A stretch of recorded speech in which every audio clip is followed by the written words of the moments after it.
गाउँ सहर सारा गुन्जाउने यो हो रेडियो सान्वी 96.4। Radio Sandhi 96.4।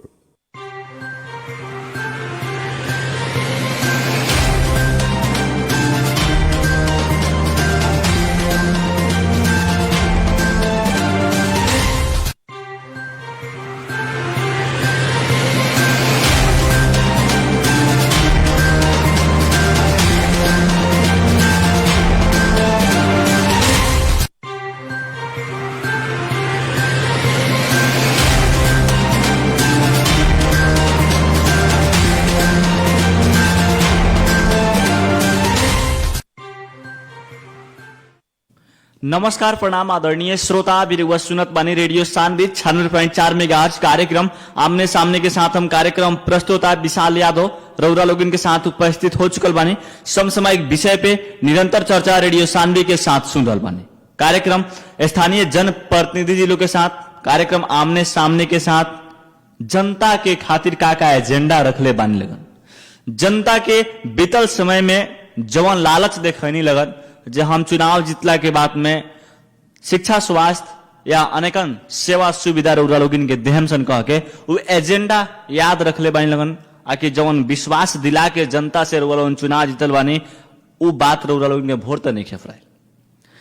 आदरणीय श्रोता विशेष यही पर फोकस स्थानीय जन प्रतिनिधि जी लोग के साथ हो रहा बाटे और हमेशा रेडियो सान्वी के साथ में जितना भी स्थानीय जनप्रतिनिधि जी लोग अभी जितना भी बात बता रहा बानी, जितना भी एजेंडा बता रहा बानी, बाद में पूछल रही जरा और एजेंडा शिक्षा स्वास्थ्य कृषि में बहुत ज्यादा जनप्रतिनिधि जी लोग अभी तक बतीले बानी। बहुत ज्यादा जनप्रतिनिधि जी लोग शिक्षा पर विशेष फोकस के लिए बानी, बहुत ज्यादा जनप्रतिनिधि जी लोग स्वास्थ्य पर विशेष फोकस के लिए बानी। इस सबके याद रखते एक दिन 6 महीना या साल भर के बाद पूछल रही जनता के साथ निष्पक्ष भावना से काम करें, कौन ऐसा पक्षपात हमारा वार्ड में हमारा पालिका में ना हुई कह के इस सब कहा बाटे रौरा लोगिन के अब काहे पक्षपात होत बाटे। अगर बीच में पक्षपात भइल तो ये बात हमने पूछ सकलत बाटे। बीतल समय में अभिन के बात के लिए अभिन तो यहाँ लोग कह रहा बानी जे जनता के साथ निष्पक्ष भावना से काम करें, जनता के साथ शिक्षा स्वास्थ्य कृषि पर विशेष फोकस करें।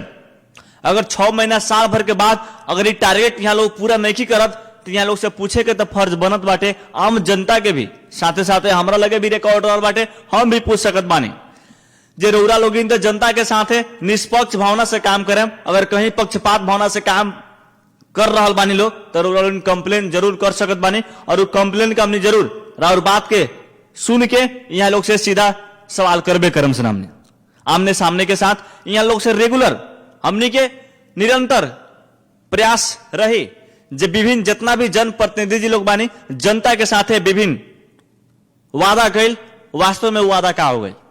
निष्पक्ष भावना से काम करें, बाद में अगर पक्षपात भावना से काम करते बानी लोग तो लोग बता सकत बानी। जनता के साथ शिक्षा स्वास्थ्य कृषि में विशेष फोकस करें, अगर बाद में शिक्षा स्वास्थ्य कृषि में प्रगति नहीं लो करत तो ये बात बता सकत बानी। यहाँ लोग से जरूर पूछल रही जे रौरा लोगिन तो हई बात रखले रहनी लेकिन आखिर भइल तो पूरा काहे ना कहीं नहीं लगा रौरा लोगिन।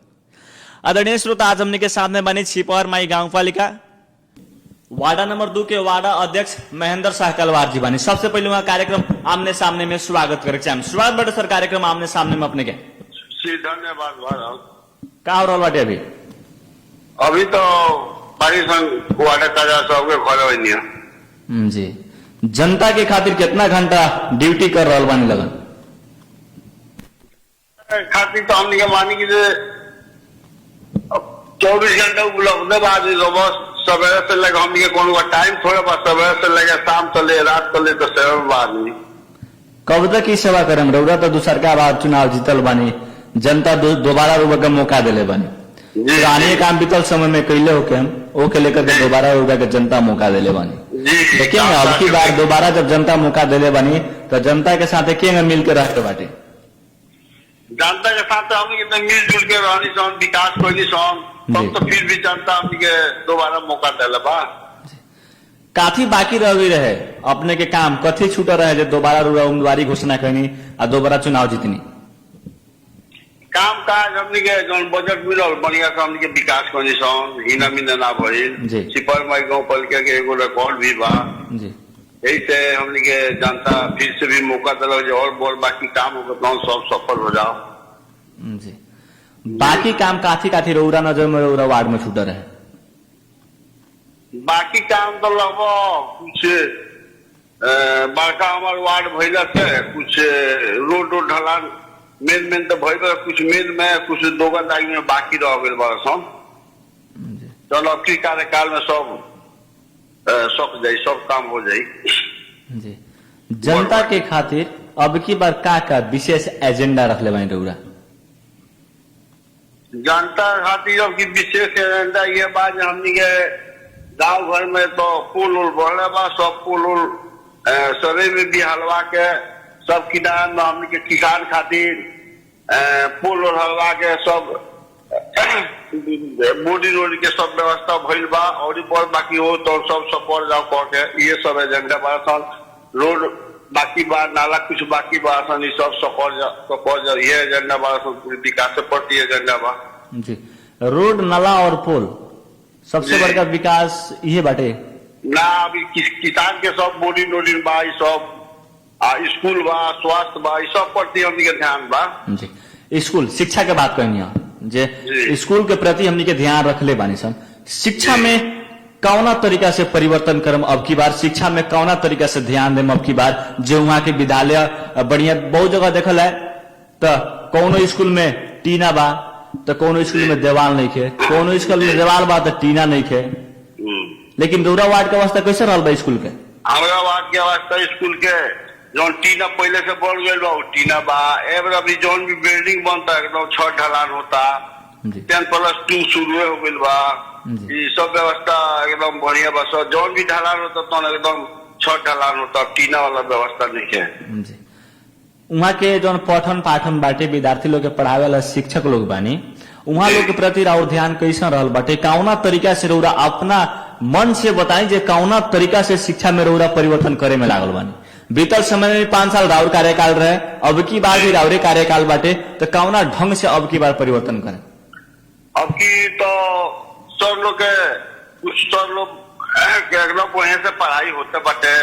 अब लोग शिक्षक लोग के थोड़ा बड़ा कमी बा तो हमने के फिर भी वहाँ पालिका और से रिक्वेस्ट करके हमने के बहाली करके 2-4 जो शिक्षक कमी बा सन हमने के 10+2 में तो हमने के भरना करके फिर में बानी सन।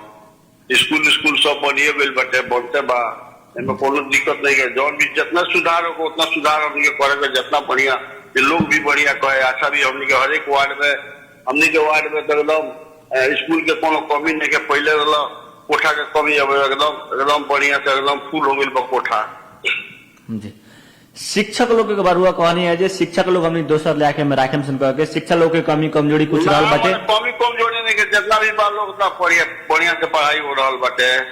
लेकिन बल तरुआ कहता नहीं शिक्षक लोग में कुछ कमी कमजोरी रहल ओकरा के सुधार कमी ना मैं सीधे को दूगो और कमी होइलो तो ओकरा के व्यवस्था हमने करे में जे हमने के बैठल सन तो ओइमे बात चलल जे स्कूल में और 2-4 मास्टर एगो दूगो जहां कोई बा ओकरा के हमने के छप कइले पर हमने विचार करे गई बा।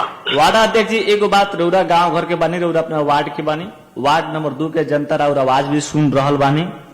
आम जनता के बात का रहल बाटे वार्ड अध्यक्ष जी, जितना भी शिक्षक लोग बानी ये शिक्षक लोग गांव घर के रहत बानी और गांव घर के स्कूल में पढ़ावे जात बानी लोग तो जितना पढ़ाई ना हो से कई गुना बेसी राजनीतिक देखे के मिलत बाटे, आम जनता के गुनासो रहल बाटे।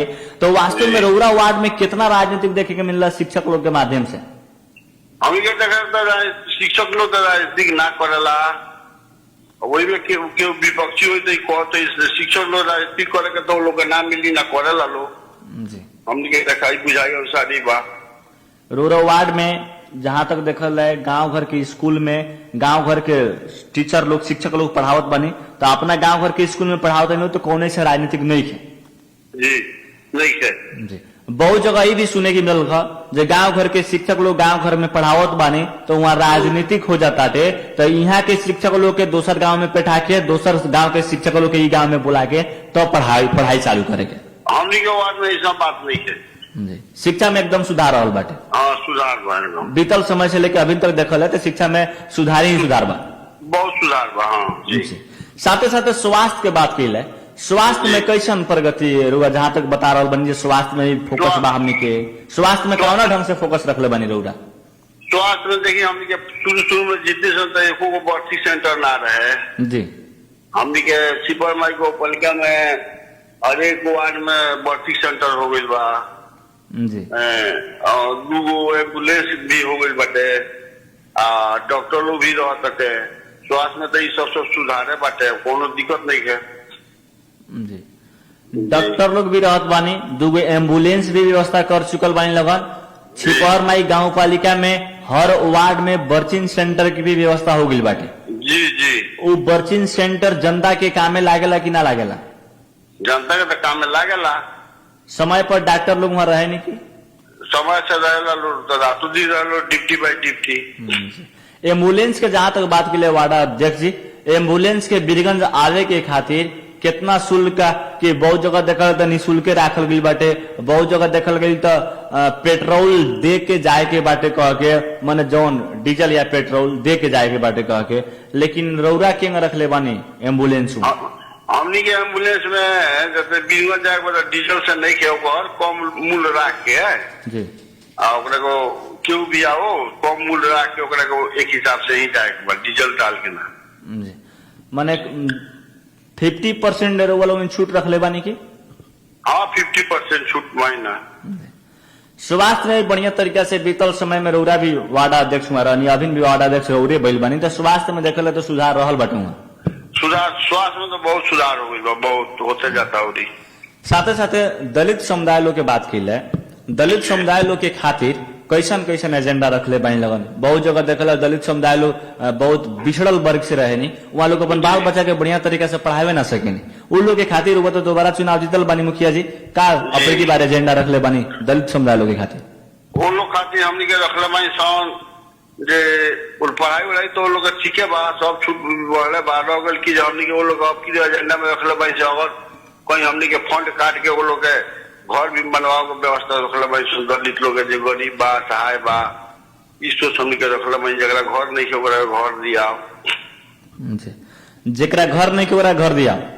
हाँ, जरा घर नहीं के गरीब बा, जरा मानते फूस फूस के बाद ढहता दलित में उतना कमजोर लोग बा के सहयोग करके हमनी के घर के भी व्यवस्था कैला, टीना उना के छापरो उपरो के जी, टीना उना के व्यवस्था कैला, लेकिन घर लोग के व्यवस्थापन कैला कह के और अब की बार का एजेंडा रहल बाटे। जी जी जी।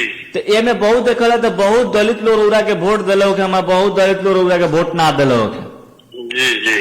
तो के बाजे वोट नहीं की दिले ओकर टीना छवाई की ना छवाई? सब लोग छवाई, ये सब बात हमनी के वार्ड में नहीं के जे दिले बा वो जे ना दिले बा हमनी खातिर एक समान बा, हमनी के सबका जन प्रतिनिधि है सन, ओमे कोनो बढ़ावा नहीं है, हमनी के छुट्टी होलो तो दोबारा जनता ना जीताई थे। निष्पक्ष भावना से वार्ड नंबर 2 में रउरा काम कर रहल बानी बीतल समय से, और एक बाद में भी रउरा करें। जी जी, ये भावना बा। जहाँ तक देखल अपने के वार्ड में एगो समस्या बाटे जे बहुत युवा लोग बेरोजगार बने, बहुत लोग के देखल तो बहुत लोग बेरोजगार भइला के कारण बहुत युवा लोग गलत गलत रास्ता पर जा रहल बानी, रउआ देखत बानी वार्ड अध्यक्ष जी। वो बेरोजगारी अवसर के रोजगारी अवसर में परिवर्तन करे के खातिर का एजेंडा रखले बानी लगन? वो भी हमनी के सोच रखले बानी सन, अब कहाँ तक सक्सेस होता है सन, सब लोग रोजगार और युवा लोग रोजगार में भी सोच वो लोग को भी हमनी के रोजगार मिलावला कह के सोच रखले बानी सन, धारणा बा। जनता के खातिर अब की बार बढ़िया तरीका से निगरानी हो रहल बाटे वार्ड में? जी जी। बीतल समय के निगरानी दोबारा मौका तो दिले बाटे, लेकिन अब की बार के भी निगरानी तीसरका बेरी का करत हटे वो तो रिजल्ट बताई। जी जी जी जी।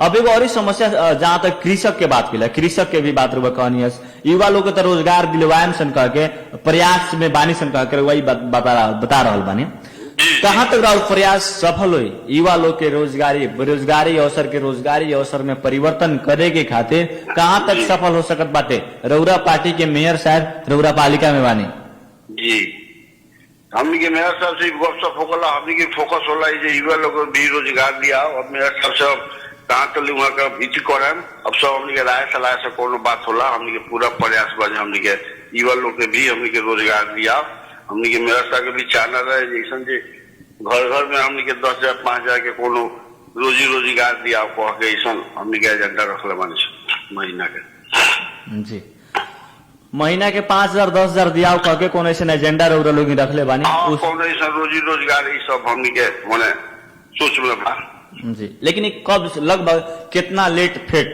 चालू करम लगन ई रौरा लोग एजेंडा रहल तो हमने के तो अभी जब एक लगा हमने के बजट जब इसी होता वही आपकी हो जाता तो एक लगा हमने के में लागल छ नायका बजट जी।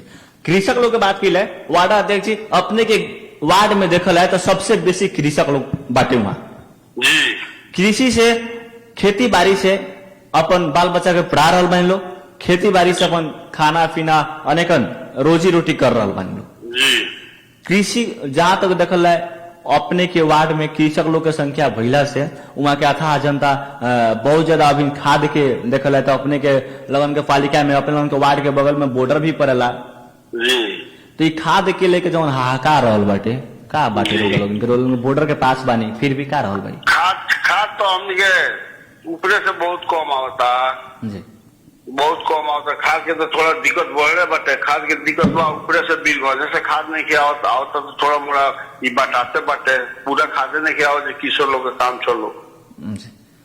अपने के बॉर्डर के बात की ले बॉर्डर में तो लोग खाद ले आवते होखेन तो वहाँ ये भी सुने के मिलल जे आम पब्लिक जब जात बानी तो एक बोरा खाद लेके आवत बानी तो वहाँ लोग के साथे कूट पीट कर लेता छीन के राख देवल कह के वार्डर दे जी पर पल तो जाके पड़ल जो किसान एक बोरा खाद लेके आवत आवे देवे के पड़ल किसान खातिर हमके पॉल पहले अगर के और इंडिया से भी कोई बोरा लेके आवता तो ऐसा कोनो बात नहीं कि हमके बॉर्डर पर छीना जाता चाहे पुलिस लोग डिस्टर्ब करता ऐसा कोनो बात नहीं के किसान खातिर सुविधा बीमा संबंध दिले बानी जी।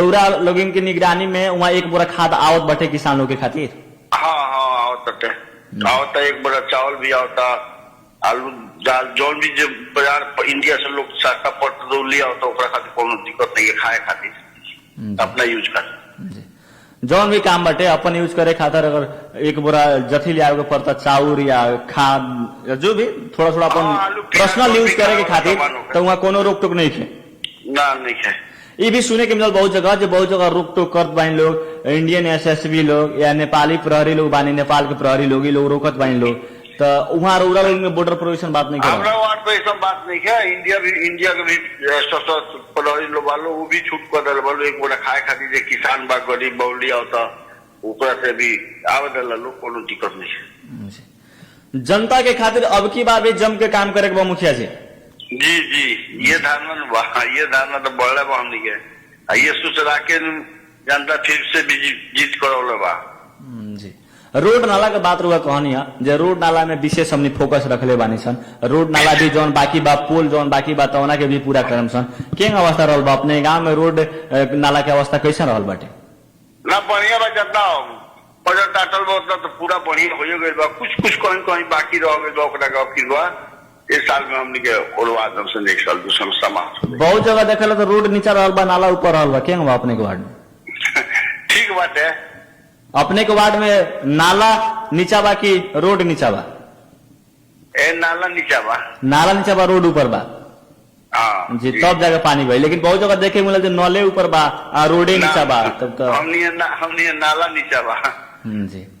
जनता के खातिर बढ़िया काम करी जनता समय के साथ और साथ जब जनता दिले बानी जनता के बहुत जगह देखल है अब अपने के वार्ड की ही बात करता नहीं अपने के वार्ड में पंचायती झगड़ा होला मारपीट होला एक दूसरा के गाँव घर में जानते बानी लफड़ा होते रहेला जी ऐसा लफड़ा जिला में कहा आवेला और वार्ड में कहा ना सॉल्व होखेला हमने तो लफड़ा थोड़ा मोड़ा जौन सके भर के होला जौन हमने के वार्ड में सब सक जाला विशेष अगर झई झगड़ा मारपीट खून मुला हावी जारी सब होला वो सब जिला में चल जाला जौन कंट्रोल हमसे ना होखेला पुलिस केस बनेला न तो हल्का फुल्का जितना भी रहेला हमने के तो वार्ड में सोल्व हो जाला गाँव घर में सोल्व हो जाला बीतल समय 5 साल में रौरे कार्यकाल रहे 5 साल में अपना वार्ड के जनता के शिक्षित ना बना सकनी रौरा जो झगड़ा किला से क्या फायदा बाटे वो तो पहले बा तो बहुत लोग कम नहीं करता जितना भी बुर्बक लोग बा अब मानते नहीं 4,000 5,000 जनता बा कहीं ना कहीं भाई में होता है, कहीं ना कहीं टकराइए जाला खुदा खास है। ये सब बात नहीं कि रात दिन हुए होता, लोग बहुत शिक्षित हो गए बा, पहले से तो बहुत शिक्षित हो गए बा जी, पहले से शिक्षित हो गई बाटे। आज जहां तक अभी तक देखा था झगड़ा होते रहता थे। अब झगड़ा बात झगड़ा अब महीना में एगो आदमी तो कहीं हो ही जाए नू। लेकिन एकरा के भी सुधार करे के पड़ल मुखिया जी। बीतल समय में राउरे सरकार है, अब की बार भी राउरे सरकार बाटे, तो अब की बार ऐसा परिवर्तन हो, ऐसा परिवर्तन हो जो वहां झगड़ा ना हो और वहां के जनता सुखी शांति से जी और एक दूसरा के प्रति पॉजिटिव सोच राखी। ना जो तनका बात है न से लाठी तो होना से लाठी, दोनों ओर से लाठी निकले ना। ये सब बात नहीं है, ये सब बात नहीं है हमने वार्ड में। पंचायती जब करे जानी मुखिया जी के पंचायती करत समय में निष्पक्ष भावना से पंचायती करे नहीं आज की के अपन पार्टी के घरे कोई बैठल तो के हो पंचायती में देखी पंच बैठेला तो एकदम निष्पक्ष भावना से पंचायती करेला, पार्टियों में ना देखल जाला। पार्टी देखे तो पंचायती करे सके, जब इंसाफ ना करम तो पंचायती करे सके। एकदम सच्चाई के राह पर हुआ बीतल समय में भी रहल बानी और अभी भी सच्चाई के राह पर बानी। जी जी जी, और वार्ड के जनता और आवाज सुन रहल बानी, हो सके तो कमेंट भी कर दे मगर गलत बात हुई था। ठीक बा कर दे, कोनो दिक्कत नहीं जी। लगभग मुखिया जी कार्यक्रम का अंत में आ चुकल बानी सन। कार्यक्रम का अंत में अपन वार्डा वासी के जनता से, वार्ड नंबर 2 के जनता से वो क्या कहे के चाहे? हम ये कहे के चाहे झगड़ा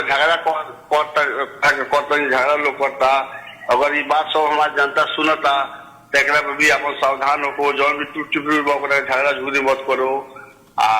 ये हम जो बात कहनी है हम कार्यकाल में साचो बात में सफल करबे कर जे भी पाई के हमने जनता से शिक्षा, स्वास्थ्य, कृषि, रोड नाला के परिवर्तन करें, ये बात रुआ कहनी है बढ़िया तरीका से करें। रुआ से साल भर के बाद पूछल रही मुखिया जी जो वास्तव में क्या हुए। एकदम धन्यवाद पूछे जी, धन्यवाद। छुटे साहब नमस्कार। नमस्कार। आदरणीय श्रोता हमने के साथ में रहनी छिपहर माई गांव पालिका के वार्ड नंबर 2 के वार्डा अध्यक्ष महेंद्र शाह कलवार जी। छिपहर माई गांव पालिका के वार्ड अध्यक्ष वार्ड नंबर 2 के रहनिया, वहां के शिक्षा, स्वास्थ्य, कृषि और साथ ही साथ रोड नाला के भी बात बतैनी है और गांव में जो झई झगड़ा होखेला ओकरा के भी कंट्रोल करे के अधिकतम प्रयास में हमने रहे निशन, फिर भी एक दो जगह झगड़ा हो जाला वो भी बात में बतैनी है। साथ ही साथ बॉर्डर के बात की बॉर्डर पर हस्तक्षेप होताटे, माने किसान लोग के एक बोरा खाद ले आवे के खातिर, तो वहां के भी बात बतैनी है हमारा बॉर्डर में वैसा कोनो दिक्कत नहीं के एक बोरा खाद मजा से रुआ लेके आ सकत बानी, वहां की बात बतैनी है। जनता के खातिर का एजेंडा बा जनता सुन रहा बानी, अभी एजेंडा यहाँ लोग बता रहा बानी, एजेंडा लोग सुन के याद कैले रहे के बाटे। आवेला 6 महीना साल भर के बाद वहां लोग से पूछे के बाटे शिक्षा, स्वास्थ्य, कृषि कहाँ गई, हमने के साथे कई विभिन्न और एजेंडा कहाँ गई, ये बात रुआ एकदम पूछ सकत बानी।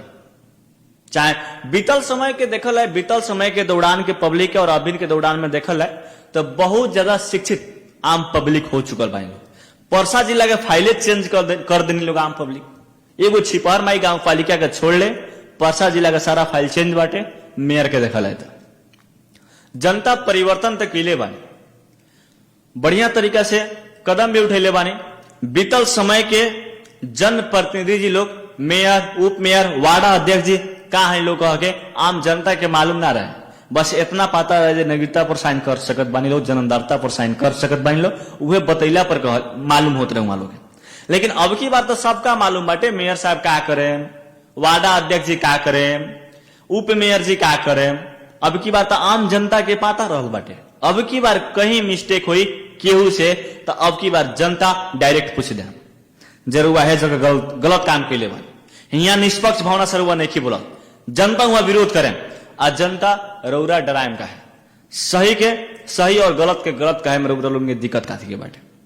सच्चाई के साथ रहें और अब की बार खबरदारी बढ़िया तरीका से करी लगन, अब की बार पहल बढ़िया तरीका से करी लगन, अब की बार विकास बढ़िया तरीका से करवाई लगन, अपने गांव में शिक्षा स्वास्थ्य में विशेष फोकस राखी लगन। जनता के अब की बार जाति चाही, अब की बार स्थानीय सरकार जी लोग पूरा करे पर लागल बानी, तो कितना सक्सेस होत बाटे लगभग 5 साल में लोग। आदरणीय श्रोता, कार्यक्रम के समय बहुत कम रहला और बहुत कम समय में रौरा लोग इनके साथ में प्रस्तुति जनावे के रहला। कार्यक्रम आमने सामने रौरा लोग सुन के साथ नहीं करे खातिर बहुत बहुत धन्यवाद देते। साथ में टेक सपोर्ट करके साथ नहीं सानू जी वहां के भी बहुत बहुत धन्यवाद देते। कार्यक्रम आमने सामने से हम कार्यक्रम प्रस्तुता विशाल यादव छूटे के चाहे सुनत रही रेडियो सानवी 96.4 मेगाहर्ट्ज। नमस्कार, प्रणाम।